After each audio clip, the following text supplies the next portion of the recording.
And tomorrow, the Homeland Security Secretary is scheduled to testify on the matter before Congress. As chief, he is in charge of several agencies, including Customs and Border Protection. And right now, his agency is breaking a federal law that requires unaccompanied children to be turned over to the Department of Health and Human Services within 72 hours. Here's Channel 5's Monica de Anda.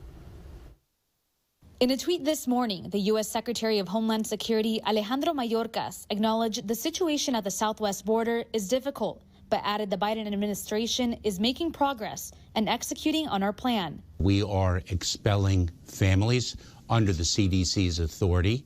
We are expelling single adults. The Associated Press reported 561 migrant children were taken into federal custody yesterday, 280 of those here in the RGV. Customs and Border Protection is required to transfer unaccompanied children to the Department of Health and Human Services within 72 hours. But Mayorkas acknowledged this time frame is not always met because HHS doesn't have the capacity to take in this type of influx. And it surprises me because I've seen some very young kids, coming in by themselves. A lot of them are coming alone, and so sometimes, they just make the arrangements with the coyote or with whoever's going to try to bring them into the country. Hugo Pina is an immigration and criminal law attorney.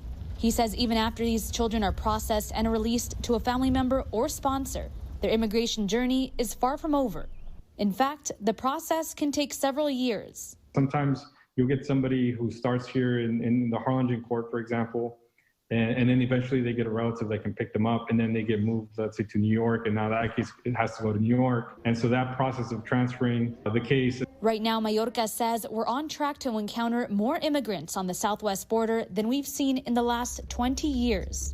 But he says action to address the current situation at the border has already started. We reinstituted the Central American Minors Program that provides a legal and safe way for children to make their claims here in the United States under the laws that were passed unanimously by Congress many years ago.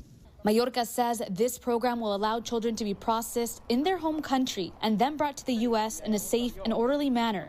There are also plans to increase personnel to care and transport unaccompanied minors to HHS custody, as well as open more processing centers like the tent facility in Donna throughout Texas and Arizona.